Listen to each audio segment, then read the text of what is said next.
Herança citoplasmática. Quando nós falamos de herança autossômica e herança ligada ao sexo, nós estávamos falando de genes localizados nos cromossomos que estão posicionados no núcleo da célula. No entanto, nós temos organelas, como as mitocôndrias e os cloroplastos, que são organelas especializadas e elas estão situadas no citoplasma.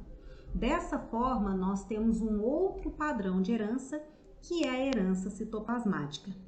Mitocôndrias e cloroplastos contêm pequenos cromossomos circulares que levam um subgrupo definido do genoma total da célula.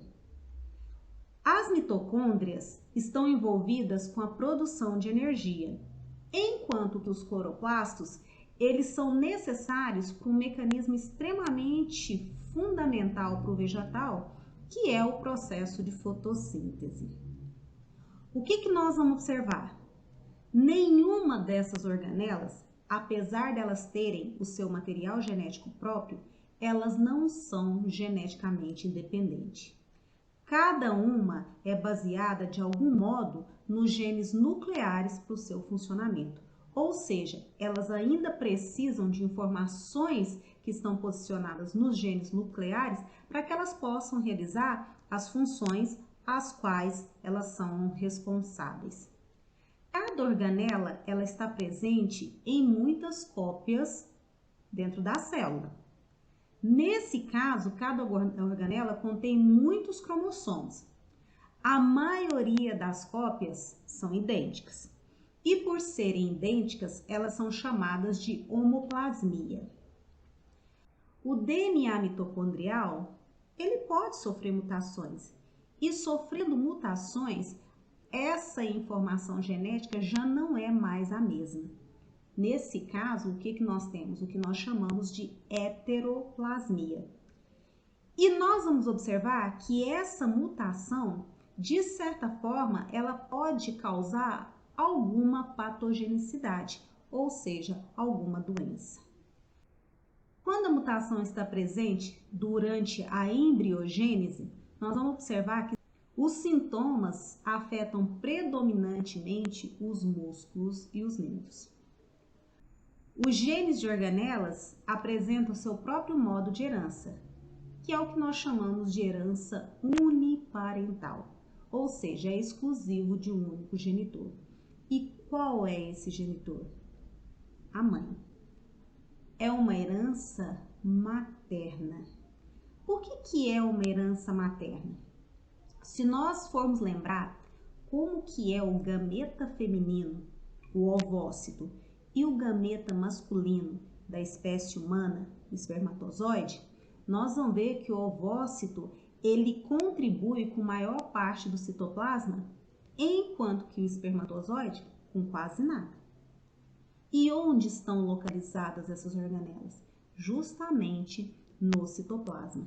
Sendo assim, o gameta feminino ele tem uma maior contribuição em relação a essa herança do que o gameta masculino.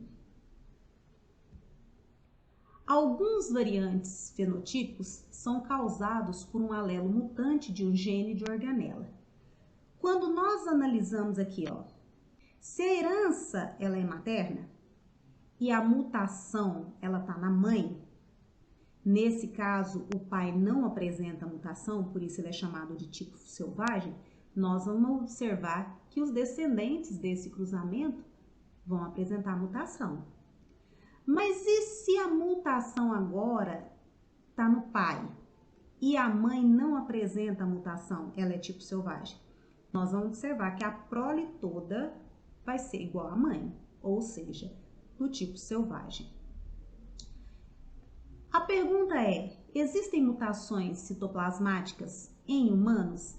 Assim como nós vimos que existe doenças relacionadas à herança autossômica e à herança ligada ao sexo?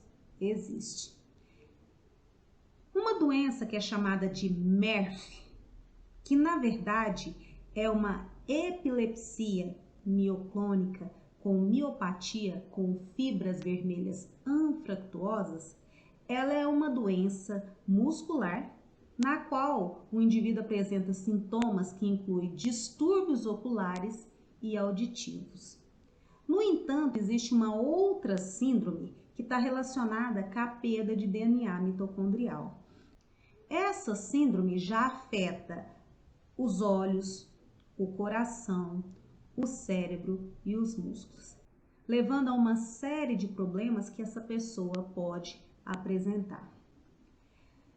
Em relação à herança citoplasmática, foi proposto que o acúmulo de alguns tipos de mutações mitocondriais com o tempo é a causa do possível envelhecimento.